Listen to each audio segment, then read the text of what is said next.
Bonjour, Fish and Free. Donc, comme je l'explique en annotation, j'étais parti sur l'idée d'un jeu, de prendre ces 36 fiches qui traitent de la vente et qui sont issues de nos programmes et de notre expérience dans le domaine. Et l'idée, c'était de les choisir au hasard, de les présenter brièvement, d'en faire un commentaire, une espèce de petit commentaire flash, et puis comme ça, d'une façon un peu homéopathique, de donner de l'information sur la vente. Et puis je me suis rendu compte que c'est pas très pédagogique parce que c'est difficile en fait de prendre une facette et si elle n'est pas située dans son contexte, si on ne sait pas où elle se situe dans le cycle de vente, ça crée plus de confusion qu'autre chose et c'est pas très pédagogique. Donc nous revenons à une démarche qui est plus logique et ça n'empêchera pas le fun d'ailleurs. Donc nous allons prendre ces 36 fiches et on va commencer par la première. Et la première concerne une présentation générale. J'ai écrit, après avoir relu la fiche et l'avoir commentée ce matin, mais sur une plateforme où je ne peux pas la transmettre à d'autres, je me suis rendu compte que le cadre le plus global, c'était cette notion de marché.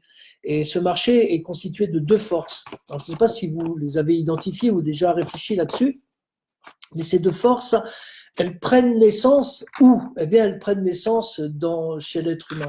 Et on est doté de deux énergies particulières, quoi, et qui peuvent paraître même antagonistes. La première, c'est on a besoin de satisfaire nos besoins. On a tous les êtres humains, tout le vivant a besoin de manger, de s'abriter, de se protéger, etc. Et donc cette première force, c'est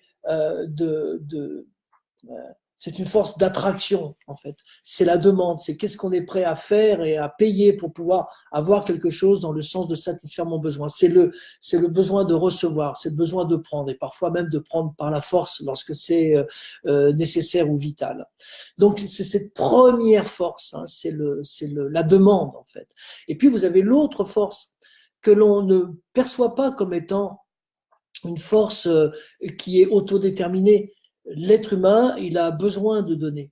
Il a besoin de, comme dans la respiration, on inspire, on expire, on a besoin de faire les deux choses et de maintenir un certain équilibre. Sinon, on s'essouffle, sinon on fait de la tachycardie, sinon on est mal et puis finalement on peut en mourir. Vous voyez, si on déséquilibre trop cette force. Et donc cette force de donner, c'est ce qui conduit les gens à s'exprimer, à fabriquer, à inventer, à produire des choses. Et voyez comment ces deux forces rentrent en interaction. Donc c'est très complexe, mais le moteur de base, le carburant de base, ce sont ces deux besoins que l'on a de donner et de recevoir. Et c'est l'alternance de ces flux multipliés par des milliards sur toute l'échelle de Maslow qui crée ce marché. Donc, ça, c'est le premier élément. L'autre élément, quel lien ça a avec le cycle de vente? Eh bien, le cycle de vente, c'est une action qu'une personne ou qu'un groupe de personnes va faire pour mettre en face de la demande de mettre cette offre. C'est comment on va relier l'offre et la demande. Et ça repose sur un certain processus. Donc, replongeons maintenant dans l'univers de la vente qui manie ces deux forces, en fait. Donc, je dis dans cette fiche que la puissance d'un vendeur est déterminée par la maîtrise de son cycle de vente. Et à la fin, il y a une sorte de petite maxime ici qui dit que tout l'art de la vente est de connecter ces deux forces, l'offre et la demande.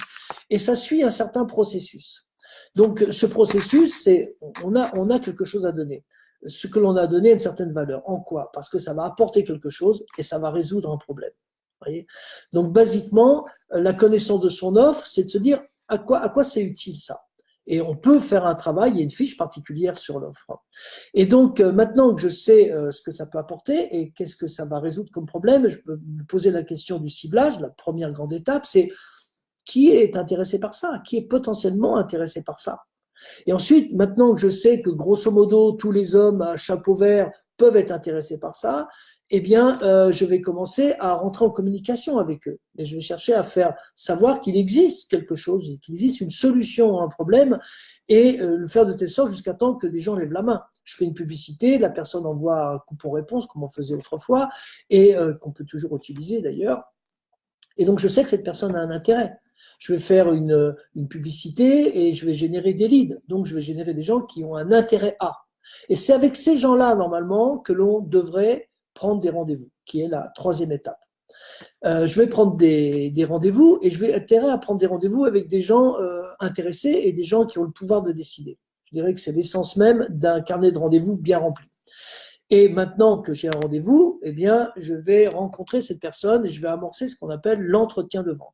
On reviendra sur ce sujet-là, mais la maîtrise du cycle d'entretien de vente, c'est ce qui permet de lier intimement cette offre et cette demande. Donc, cette solution a un besoin spécifique.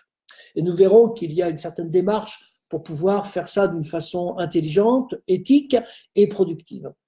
Maintenant que mon client a compris l'intérêt pour lui d'adopter cette solution, mais il va falloir traiter cette demande, le livrer, être gardien de la promesse, et puis une fois qu'elle est tenue, qu'on s'en est assuré par ne serait-ce qu'une simple enquête ou un simple entretien de satisfaction, à ce moment-là s'amorce le deuxième cycle.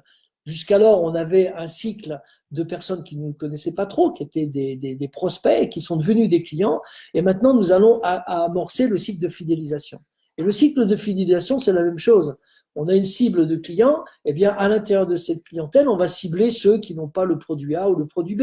Et nous allons mener des actions de communication, prendre des rendez-vous et approfondir la relation avec la personne et lui vendre peut-être un autre aspect de notre solution.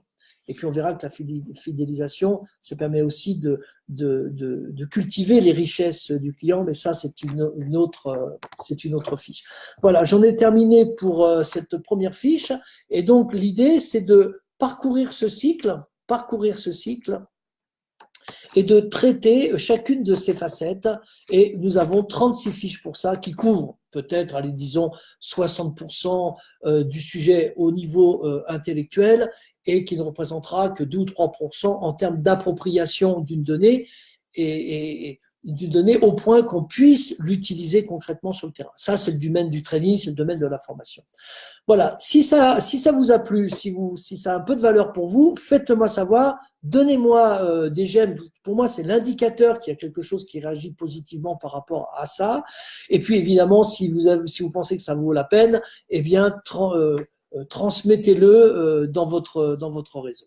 Voilà, en tous les cas, je vous remercie beaucoup pour votre écoute. J'ai Anne Lietz qui participe, donc je la salue là maintenant.